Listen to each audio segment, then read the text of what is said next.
Hello everybody. Today we're going to talk a bit about continued fractions and how roots of quadratic equations relate to continued fractions. Continued fractions are related to the simple idea of like how do we approximate a number by fractions.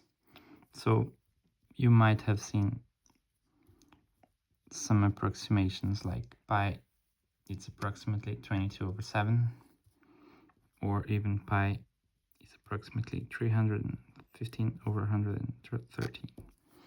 Okay, so all these approximations, they're not random and they're very good. What makes an approximation good? So we say that an approximation of an irrational number alpha is good when we are trying to approximate it by a fraction p over q, where p and q are integers. Then we have that the absolute value of the error, the absolute value of this difference is small. So what do we mean by small? Well, so what's easy to get is 1 over 2q, because like each step here is 1 over q for like when we move p by one integer number. So we should be able to get at least like at most an error which is half of the interval by just choosing the right p for a given q. But then we can get like 1 over alpha times q squared. So this is possible, and these are really great approximations. But what's interesting is like how we get there. Okay, so pi, as you know, is approximately 3.1415, etc., which is 3 plus 0.1415, etc. And what's the idea is that we're going to try to write this as 3 plus 1 over integer part of 1 over pi minus 3 plus something. So the idea is that like we subtract the highest integer value that we can, and then we invert this.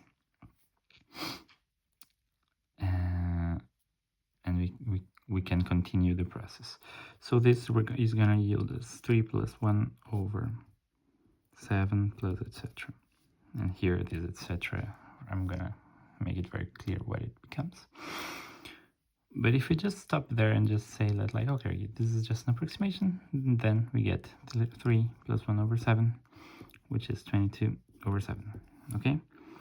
So we repeat the process. We take pi minus 22 over 7. This is going to be a very small number. And then take 1 over this integer part. And this is going to be our next term here. We do the computations. We get pi is approximately 355 over 113. This is how we get this. So like this is the third point, and it's a very, very good approximation of pi in this sense. Okay. Cool.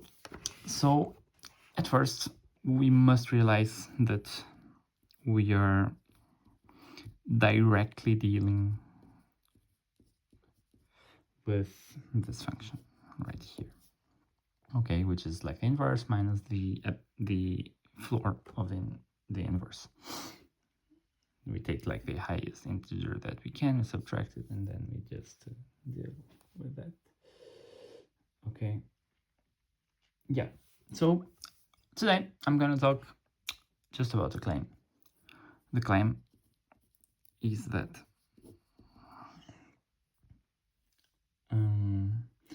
if x is a root of an integer coefficient second degree polynomial, so a quadratic, then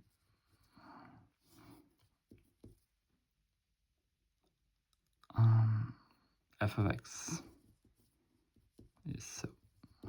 And this is a very interesting claim. Okay. Because it's actually true that every number that has a periodic representation via continued fractions is a root of an integer coefficient polynomial with degree 2 and vice versa. But so today we're going to concentrate ourselves in this claim. So what do we do? We just start making some computations. So let's explicitly write what this polynomial is. So let x be such that ax squared plus bx plus c equals, no, plus bx equals c, let's say, with a, b, c integers and a different from 0. Okay.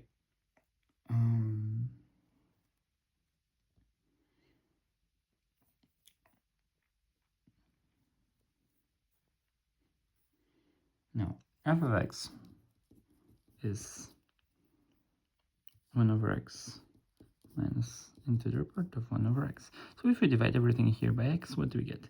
Ax plus b equals c over x.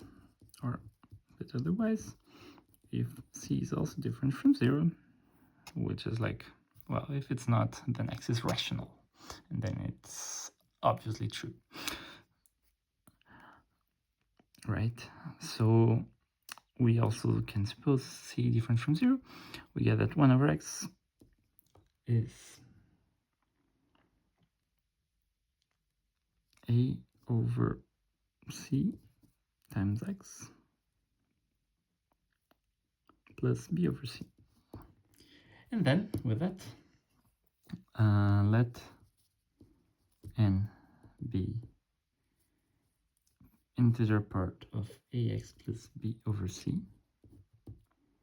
Then what we know is that f of x will be ax plus b over c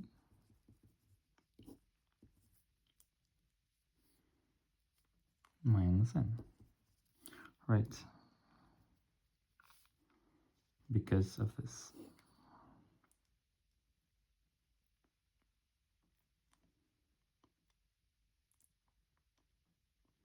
But then,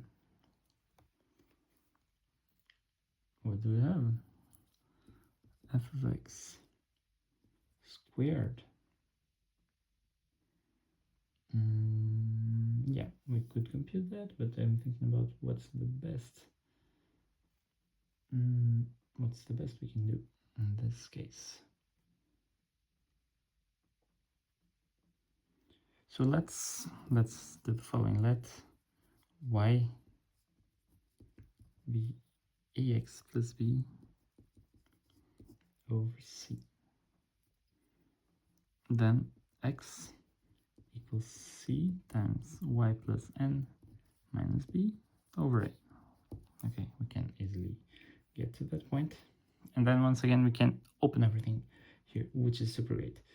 We put this back to our original equation, and then we get that a times c y plus n minus b over a squared plus bc y plus n minus b squared over a equals c. And then here we use that a is different from 0 to get that c.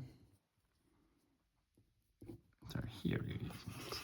And now we use a different from 0 to get that c times y plus n minus b, everything squared, plus bc y plus n minus b squared equals ac. Or put otherwise, c squared times y squared plus 2ny plus n squared plus b squared minus 2 bcy plus n plus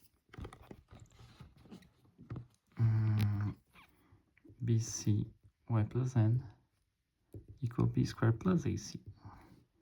And finally, we can rearrange that to get cy squared plus 2nc minus b. Y equals a plus bn minus cn squared. And this is exactly what we want, because what's this? It's nothing other than an equation of degree 2 in y, where y is f of x,